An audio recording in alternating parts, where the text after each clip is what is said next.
Sistem saraf merupakan sistem organ yang tersusun dari jutaan sel-sel saraf yang berbentuk serabut dan saling terhubung untuk persepsi sensor, aktivitas motor sadar maupun tidak sadar, homeostasis, proses fisiologis tubuh, serta perkembangan pikiran dan ingatan. Fungsi dari sistem saraf yaitu untuk menerima, mengolah, serta menyampaikan rangsangan dari seluruh tubuh.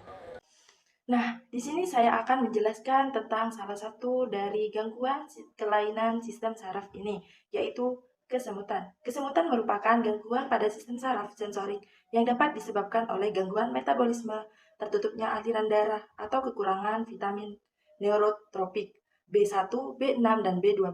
Kesemutan bisa disebabkan oleh banyak hal seperti kesemutan normal, contohnya duduk bersila, bersimpuh, kemudian banyak tekanan. Tekanan jika dilepas maka akan muncul kesemutan, tapi kesemutan itu bisa merupakan salah satu dari tanda penyakit serius.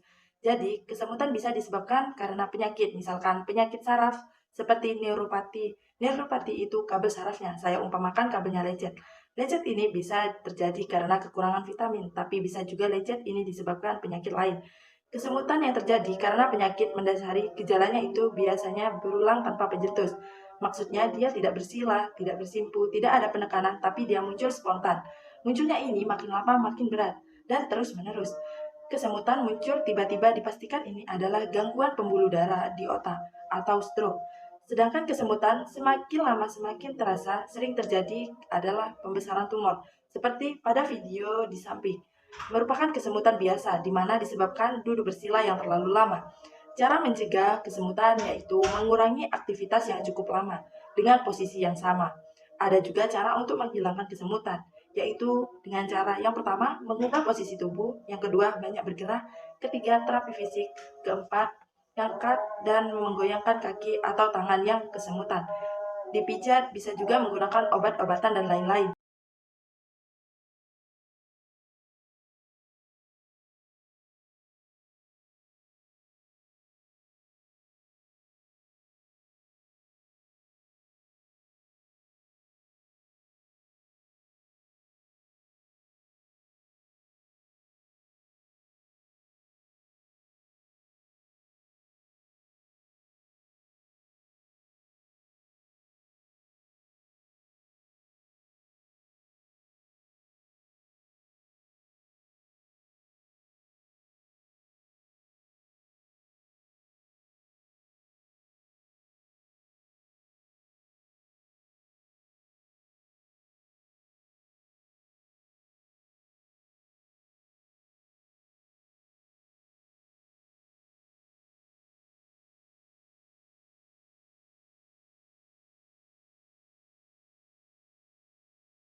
Hormon adalah senyawa organik pembawa pesan kimiawi di dalam aliran darah menuju ke sel-sel atau jaringan tubuh. Nah, pada video kali ini saya akan mengangkat gangguan pada sistem hormon yaitu jerawat. Kondisi kulit yang terjadi ketika folikel rambut tersumbat minyak dan sel-sel mati. Faktor genetik, faktor lingkungan, faktor hormonal, faktor gaya hidup seperti memiliki kebiasaan buruk seperti merokok dan mengonsumsi alkohol, kurangi tidur, stres, hingga asupan makan. Pencegahan jerawat adalah rutin membersihkan wajah, tetapi terhidrasi dengan minuman air putih mineral minimal 8 gelas sehari. Jangan menyentuh wajah dengan tangan kotor.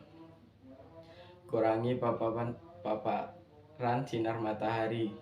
Kelola stres dengan baik.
Assalamualaikum warahmatullahi wabarakatuh. Halo teman-teman, jadi di sini saya akan menjelaskan apa itu sistem indera.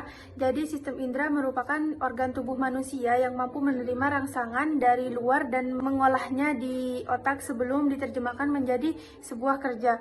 Sistem indera berfungsi untuk proses informasi indera. Jadi di samping saya ini ada salah satu gangguan dari sistem indera pendengar, yaitu tuli. Mengenai ketulian, itu sebetulnya kalian udah tahu bahwa ketulian itu sama dengan kurangnya pendengaran yang disebabkan oleh penumpukan kotoran pada saluran telinga, kerusakan pada tulang-tulang kecil yang terdapat di belakang gendang telinga, dan penumpukan cairan akibat infeksi telinga.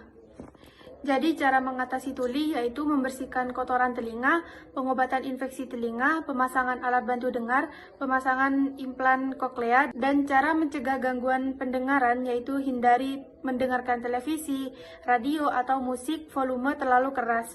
Hindari memasukkan jari atau benda-benda ke dalam telinga dan lakukan pemeriksaan secara rutin terutama jika kita bekerja di lingkungan yang bising. Jadi itu yang dapat saya sampaikan. Sekian, terima kasih. Wassalamualaikum warahmatullahi wabarakatuh.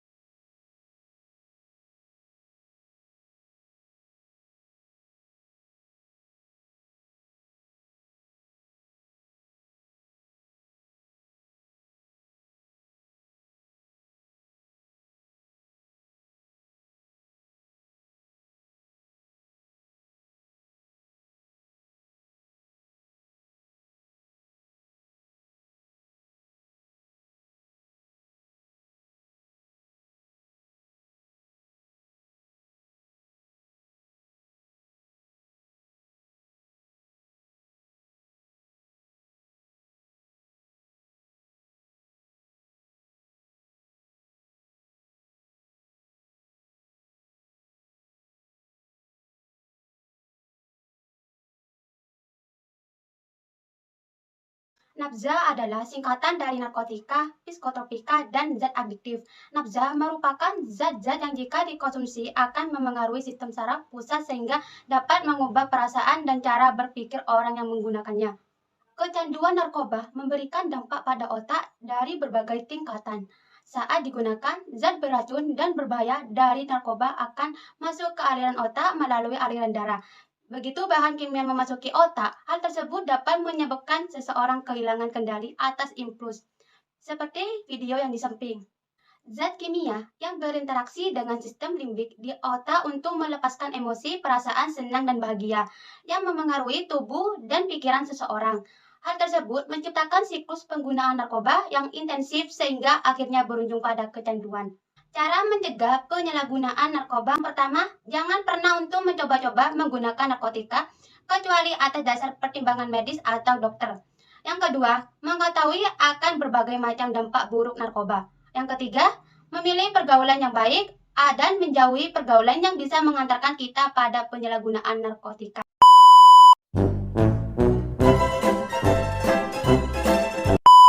Kami akan Allah Akbar.